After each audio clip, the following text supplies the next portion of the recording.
KINER'S Corner is brought to you by the Good Olds guys, who invite you to see the Oldsmobile Cutlass Supreme and other 1983 automobiles today.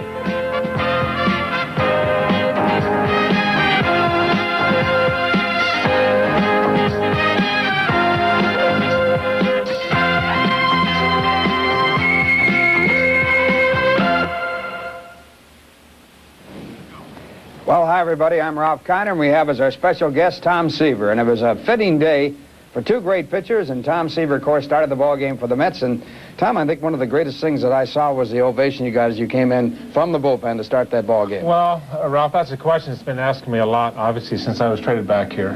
What my feelings would be when I'd come in, I really didn't know. You know, I mean, you knew it was going to be terrific, and the feeling was going to be terrific, but you don't know personally. I try to be a very disciplined pitcher and control my emotions on the mound and try not to let umpires' calls or errors or bad pitches or things upset me. But walking in from the bullpen and seeing, you know, back where I have so many memories and so many beautiful memories, it took me a couple innings to calm down. It was very touching, and you know, it couldn't have turned out to be a better day. Thank God we ended up winning the game, but it was a very emotional moment for me. Well, our guest here this afternoon, after the Mets won their ball game by a score of 2-0, Tom Seaver. And, of course, Tom Seaver with the Mets back in the heyday of 1969.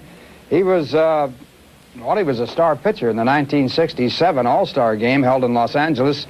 A 1-0 ball game won by a home run by Tony Perez. Yeah. And I'm sure, Tom, this is before the start of all your great seasons with the New York Mets, but you had an outstanding All-Star game. Well, it's a kind of ironic. We have so many veteran players that were out on the field today. Morgan and Rose and Carlton and Perez and myself and Kingman Foster. It's kind of like, in essence, an old-timers game. But going back to that All-Star game in '67, I can remember coming in from the bullpen, and I'm just a year and a half out of USC. And Pete Rose in Southern California, that's right. And Dado's in the stands, and my mom and dad in the stands, and my wife and everything. And I come in from the bullpen in right field, 15th inning, and Pete Rose is playing second. And sure enough, Perez had hit the home run to win the ball game in the top of the 15th and stuff. And it's, you know, it's hard to believe that that's 17 years ago that happened. Well, let's take a look at some of the other action. Here you are pitching against one of the great players of all time, Carl Yastrzemski. And you remember what happened here? Well, this could be tragic. No, single up the middle. Single up. No, he struck him out. Struck him out. You only remember the good things. With that swing, I'm glad he didn't hit it, I'll tell you that. Here's Jose Askew, and you do a job on him. Fastball that time. That was that good fastball. Yeah. And then the next batter that comes up here is a guy named Boog Powell, and of course Boog, an outstanding power hitter and a great left-hand hitter for the Baltimore Orioles. Boog Powell. This is the All-Star. That's the All-Star game in Houston right there. That's what that is. In the Astrodome. That's exactly right. That's '68. That's right. Here's Mickey Mantle. That's right. And I threw 3 pitches to Mickey, and my father was there at that game too, and my wife, and some of my family. And also, it's the only time I faced Mickey Mantle too. Is that? It was kind of you know, it's one of the little things that become memories for you, you know, obviously, and it was at the end of his career, and I threw 3 fastballs and got him all. You know, I was throwing awfully good that day. Got them all by him, and he struck out. And the fellow named Rick Mundy, who was an outstanding hitter. He was the next strikeout victim, and of course Mundy still played. And that was in the. He has had his shares of home runs. Has he? Yes. The one I remember, a fellow you don't figure to hit many home runs, Tommy Hutton used to wear you out. Tommy Hutton used to wear me out, and guys like Woody Woodward. You know, through your career, you're going to have those kinds of people that you have a lot of trouble against, and. Hutton, probably the 2 biggest guys of people that you would not think of would be Hutton and Woody Woodward. Mm-hmm. And always difficult, but then, of course, you're on your way to hopefully winning 300 ball games and striking, of course, over 3,000 batters out. Well, I hope so, Ralph. If I win, I would like to win 300 games. I'm not really numerically oriented, but if I do win 300 games, I would like to pitch well to get there. I mean, I have to pitch well. I don't feel like I want to hang on. I want to pitch the way that I feel I can pitch, and pitch effectively, and I want to help this ball club. And if I can't do that, then I'm not going to hang on and stay around and pitch just for the sake of winning 300 games. Let's take a look at the other side of Tom Seaver. He is basically, well, we could say a jester, court jester. This is what takes place behind the scenes as you look at Tom Seaver. And his imitation of number, that isn't Ron Say. Now, you know who that is now. This was an old-timers day that they had at Shea Stadium, I don't know how many years ago. Do you know who number 10 was for the Brooklyn Dodgers? He was our pitching coach for the New York Mets. Rube Walker. Obviously, Rube Walker. And I stole the uniform and stuffed a bunch of towels in, and nobody loved it more than Rube. I mean, he was a guy that you could kid with and have fun with, and he loved it. And I'm glad to see him still in the big leagues. He's one of my favorite people in the game. Rube down there helping Joe Torre in Atlanta. How they got off to a slow start is they lost their first game yesterday. Forward against Boston. I had one 7-inning stint, but I have not pitched in a game, really. I pitched 2 innings against Philadelphia, but I have not pitched in a game for an extended period of time until since I faced Boston. But I got into the 6th inning today, the top of the 6th inning, and I threw the first pitch to Pete, and I've had trouble in the left thigh, and just a muscle strain of the left quadricep, and I felt it. I could feel it. And I've talked to Larry Mayo, and to get technical, it feels like fatigue, and whether I've heard it or not, again, I don't know. We don't think we have. We think it's just a matter of fatigue. It's just not quite strong enough to be able to go out and pitch 9 innings for me.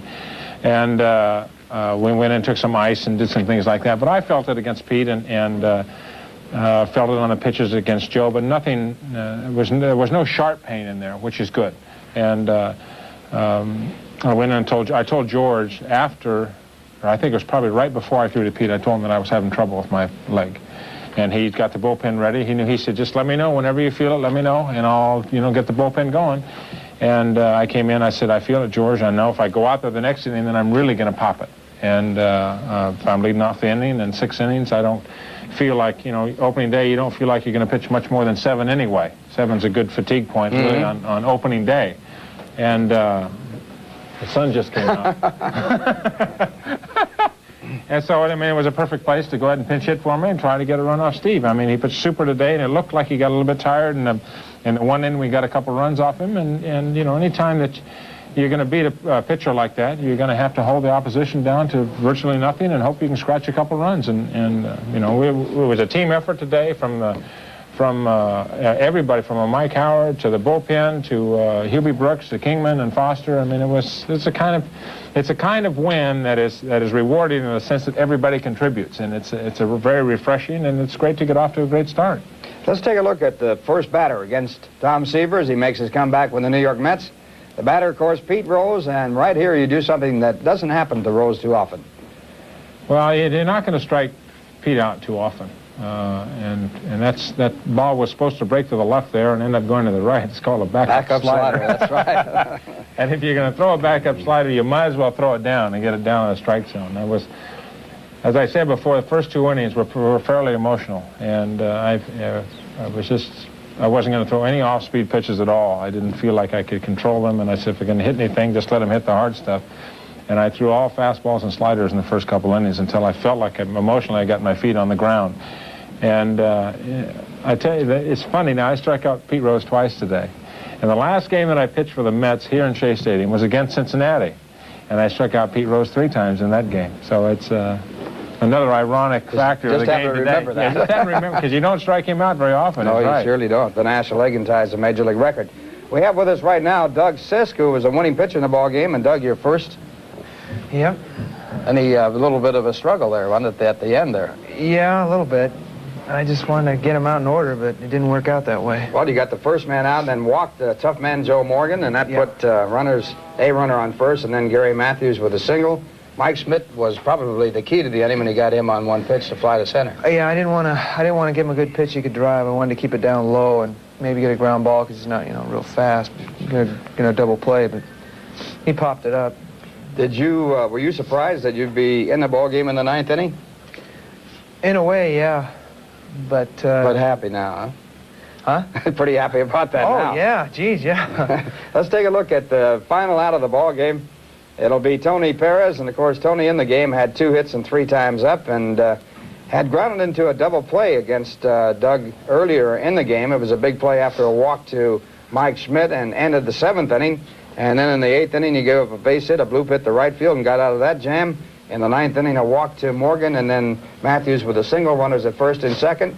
And here's Tony Perez as he comes to bat. Any thought any thought at this point, a home run would beat you or put you behind in the ball game, you know he can hit it out of the ballpark, I would think. I wanted to get ahead of him real fast, and then after that, I knew if he's going to swing after a 3-0 pitch in the inning prior to that, I knew he was going to swing at something that I throw around the plate after I get ahead of him. So that's basically what I wanted to do, and I thought I was going to get him. You really did? Yep.